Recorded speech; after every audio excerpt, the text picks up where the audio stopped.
اعوذ باللہ من الشیطان الرجیم بسم اللہ الرحمن الرحیم رب اشرح لی صدری ویسر لی امری واحلل عقدۃ من لسانی یفقہوا قولی اللہم صلی علی سیدنا و مولانا محمد وعلی آلہ وصحبہ وبارک وسلم۔ عزیز طلباء، السلام علیکم ورحمۃ اللہ وبرکاتہ۔ آج ہم اسلامیات لازمی کے لیکچر نمبر 19 کی ابتدا کر رہے ہیں۔ HSSC 1 باب چہارم میں سے ہم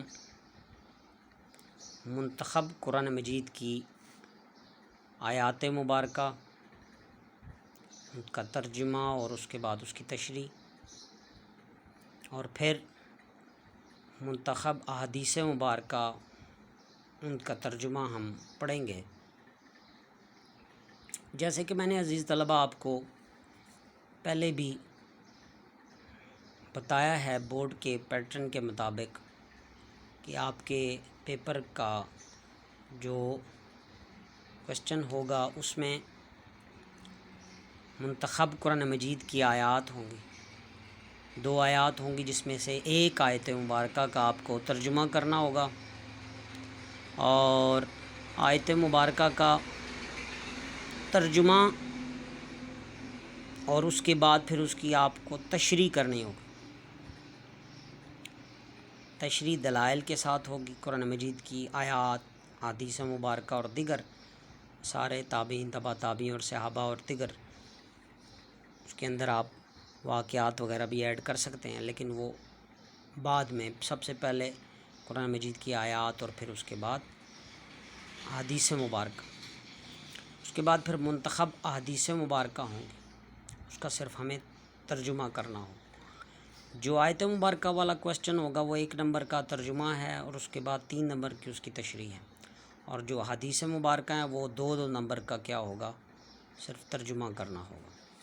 تو آئیے ہم اس کی ابتدا کرتے ہیں۔ اس میں ہم نے سب سے پہلے قرآن مجید کی آیت مبارکہ کو ہم تلاوت کریں گے، اس کا پھر کیا ہوگا، ترجمہ ہوگا، اور ترجمے کے بعد پھر اس کی تشریح ہوگی آیت مبارکہ اور احادیث مبارکہ کی روشنی میں، اور پھر ہم دیکھیں گے ترجمے کو، اسی میں سے ہم پھر ہیڈنگز بنائیں گے، ہیڈنگز بنا کر پھر ان کو 1 to 1 بائی 1 ہم کیا کریں گے، اس کو ایکسپلین کریں گے، اور اس ایکسپلینیشن کے اندر ہم دلائل کو ایڈ کریں گے، قرآن مجید کی آیات اور احادیث مبارکہ اور دیگر چیزوں کو، اور پھر آگے احادیث کا ترجمہ ہوگا۔ آئیے ہم دیکھتے ہیں کہ پہلی آیت مبارکہ کون سی ہے۔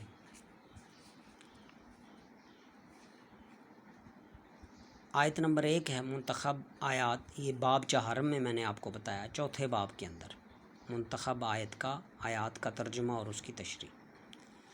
اعوذ باللہ من الشیطان الرجیم، بسم اللہ الرحمن الرحیم، یا ایہا الذین آمنوا اتقوا اللہ وقولوا قولا سدیدا یصلح لکم اعمالکم ویغفر لکم ذنوبکم ومن یطع اللہ ورسولہ فقد فاز فوزا عظیما۔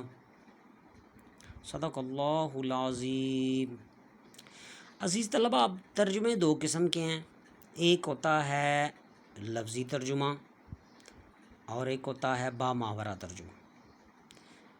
بورڈ کے پوائنٹ آف ویو سے اور امتحانی نقطہ نظر سے ہم نے لفظی ترجمہ نہیں لکھنا، بلکہ کیا ہے، باماورہ ترجمہ لکھنا ہے، اور باماورہ ترجمہ کہتے ہیں ایک جملے کی صورت میں اس کو لکھنا۔ آئیے اس کا ترجمہ دیکھتے ہیں۔ باماورہ ترجمہ ہے، اس میں ارشاد فرمایا، اے ایمان والو، اللہ سے ڈرو اور سیدھی بات کہو، وہ تمہارے اعمال درست کر دے گا، اور فرمایا تمہارے گناہوں کو بخش دے گا، اور جو کوئی اللہ اور اس کے رسول صلی اللہ علیہ وسلم کی اطاعت کرے گا تو اس نے بڑی کامیابی پائی۔ یہ سورہ احزاب کی آیت نمبر 70 اور کیا ہے، 71 ہے۔ اس میں دیکھیے پہلی چیز ارشاد فرمائی کیا، اللہ سے ڈرو، یعنی کہ تقوی، پہلی ہیڈنگ اس کی تقوی بن جائے گی۔ پھر دوسری چیز دیکھیے کیا بیان فرمائی، سیدھی بات کو، سچ بولنا، سیدھی بات کہنا۔ اب یہ تقوی ہیڈنگ بن گئی، پھر آگے سچ بولنا یا سیدھی بات کہنا، یہ بھی ہیڈنگ بن گئی۔ پہلے ہم نے تقوی کو ایکسپلین کرنا ہے، اس پر دلائل دینے ہیں، پھر ہم سچ کے اوپر بولیں گے۔ پھر جو تیسری چیز ہے وہ ارشاد فرمائی کیا ہے، اللہ اور اس کے رسول صلی اللہ علیہ وسلم کی اطاعت۔ گویا اگر چیدہ چیدہ ہیڈنگز میں ہم دیکھیں تو اس کے اندر 3 ہیڈنگز بن جائیں گی، ایک ہوگا تقوی، ایک ہو گیا سیدھی بات کہو، اور تیسرا کیا ہے، اللہ اور رسول صلی اللہ علیہ وسلم کی اطاعت کرنا۔ اب یہ 3 ہیڈنگز کے ساتھ ہم اس کی تشریح کو بطریق آسن اچھے طریقے سے کیا کر سکتے ہیں، بہتر طریقے سے اس کو لکھ سکتے ہیں۔ آئیے دیکھتے ہیں تقوی کیا چیز ہے، تقوی کس کو کہا جاتا ہے۔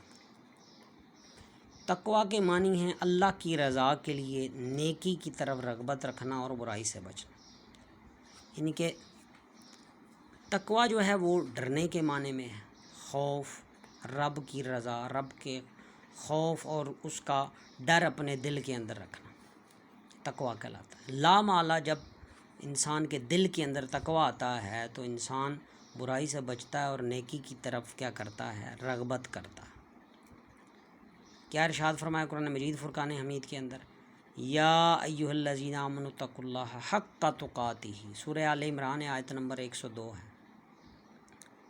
اے ایمان والو اللہ سے ڈرو جیسا اس سے ڈرنے کا حق ہے، اے ایمان والو اللہ سے ڈرو جیسا اس سے ڈرنے کا حق ہے۔ ڈرنے کا حق یعنی کہ بہت سے خوف، بہت سے ڈر انسان کے دل کے اندر ہوتے ہیں، لیکن ارشاد فرمایا کہ رب کا خوف اور اس کا ڈر اس لحاظ سے اور اس انداز سے اور اتنا ہونا چاہیے کہ یہ تمہارے دل و دماغ میں ہو کہ اللہ ہی جو ہے وہ ہمارا خالق اور مالک ہے، اور وہی جو ہے وہ ساری کائنات کو پیدا کرنے والا۔ اور پھر اس نے ارشاد فرما دیا وما خلقت الجن والانس الا لیعبدون، یعنی کہ جنوں اور انسانوں کو میں نے اپنی عبادت کے لیے کیا کیا ہے، پیدا کیا ہے۔ ایک اور آیت مبارکہ میں اس طرح ارشاد فرمایا، تو لہٰذا اس کا ڈر اور اس کا خوف اس انداز سے ہو کہ ویسا ڈر اور خوف تمہارے دل میں نہ ہو جیسے رب کا خوف۔ تو ظاہر ہے کہ جب رب کا خوف اور اس کا ڈر دل کے اندر ہوگا تو انسان برائی سے بچے گا اور نیکی کی طرف ترغیب کرے گا۔ یعنی کہ اکیلا بھی کسی جگہ پر موجود ہے تو یہ نہیں کہے گا کہ میں اکیلا ہوں، بلکہ گناہ کرتے ہوئے بچنے کی حتی المقدور کوشش کرے گا اور کہے گا کہ میں تو ظاہراً اکیلا ہوں لیکن میرا رب کیا کر رہا ہے، ہر عمل کو دیکھ رہا۔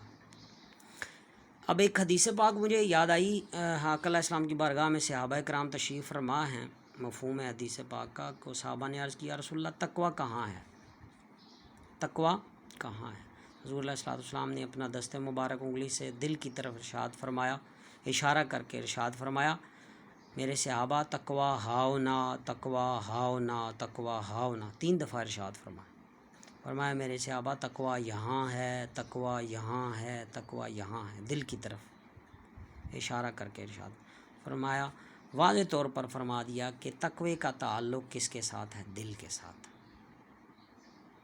کس کے ساتھ ہے، دل کے ساتھ۔